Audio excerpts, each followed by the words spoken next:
मुसलमान, मुल्ला, मदरसा, मुगल, मटन, मछली, मुजरा, mangalsutra, but not once did they mention Manipur. 1 जुलाई 2024 प्रधानमंत्री नरेंद्र मोदी के लिए और भारतीय जनता पार्टी के लिए अच्छा नहीं रहा। आपने देखा कि देश के सदन में किस तरह से लोकसभा के नेता प्रतिपक्ष राहुल गांधी ने जम करके दहाड़ लगाई। उन्होंने जिस तरह से प्रधानमंत्री नरेंद्र मोदी की भाषणों को, पूर्व में दिए गए भाषणों को पकड़ लिया और ट्रोल करना शुरू किया, उसके बाद जो हालात हुए वो आपने देखे। स्पीकर का चेहरा हो या फिर भारतीय जनता पार्टी के अलग अलग नेताओं का चेहरा देखने लायक रहा। उसके बाद सिर्फ राहुल गांधी ने ही नहीं बल्कि और कई सारे नेताओं ने कई ऐसी बातें कही, जिसके बाद यकीनन ये बात कही जा सकती है कि बीजेपी वालों के लिए 1 जुलाई बिल्कुल भी अच्छा नहीं रहा। फिर बात आई, कहा जा सकता है कि बंगाल से वो घायल शेरनी सदन में पहुंची हुई थी। आप तमाम लोग महुआ मोइत्रा को जानते हैं, किस तरह से पिछली बार उन्हें सदन से निकाल दिया गया, लेकिन इस बार जब वो लौटी और इस बार जब उन्होंने अपने भाषण के देने की शुरुआत की, जब उन्होंने अपने भाषण की शुरुआत की, बेहद जबरदस्त तरीके से उन्होंने भाषण दी। उन्होंने याद दिलाया देश के प्रधानमंत्री नरेंद्र मोदी को कि आखिरकार आपने चुनावी भाषणों में क्या क्या बात कही। मुंह से बहुत कुछ आपको याद रहा, आपको मंगलसूत्र याद रहा, आपको याद रहा मुसलमान, आपको याद रहा मुजरा, आपको याद रहा मछली, आपको याद रहा मटन, लेकिन आपको क्यों याद नहीं रहा मणिपुर। और भी कई सारी बातें जो है वो महुआ मोइत्रा ने की। उन्होंने कही कि भले आप चुनाव जीत गए हैं, भले आपकी सरकार बन गई है, लेकिन क्या, सुनिए खुद क्या कुछ कह रही है Mahua Moitra.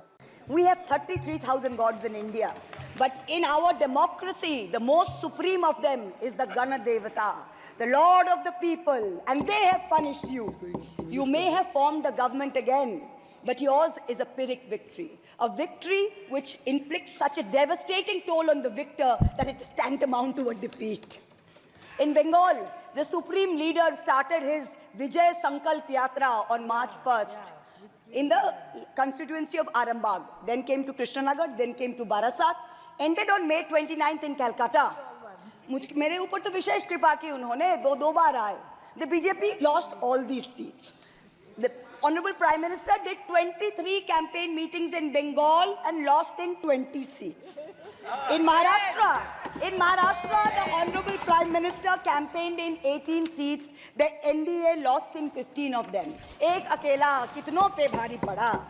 In Punjab, he campaigned in Hoshiarpur, in Jalandhar, in Patiala, in Gurdaspur. The BJP all lost all the 4 seats. एक अकेला कितनों पे भारी पड़ा. In Rajasthan, he campaigned at Banswara with the most disgraceful references to Muslims. In outright violation of the law, the EC kept quiet. Not only did the BJP lose Banswara by over 2 lakh votes, the BJP, which had won 25 on 25 in 2019 and won the state government only months ago, came down to 14 seats. Ek akela kitno pe bhari pada. 3 states, Uttar Pradesh, Maharashtra and Bengal, account for 170 seats. That is exactly 1/3 of India. The BJP won in only 54 of them. Ek akela kitno pe bhari pada.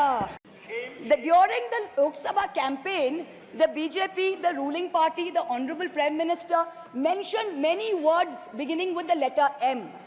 Musalman, Mulla, Madrasa, Mughal, mutton, machli, mujra, Mangalsutra, but not once did they mention Manipur. दोस्तों सुना आपने, ये महुआ मोइत्रा थी। आपको बता दें कि बंगाल से आती हैं, टीएमसी की लीडर हैं, काफ़ी बेबाक बोलती है। पिछली बार जब वो बोल रही थी, इतना बोल रही थी और इस तरह से बोल रही थी कि इनकी वजह से भारतीय जनता पार्टी के खेमे में, एनडीए के खेमे में खूब बेचैनी हुआ करती थी।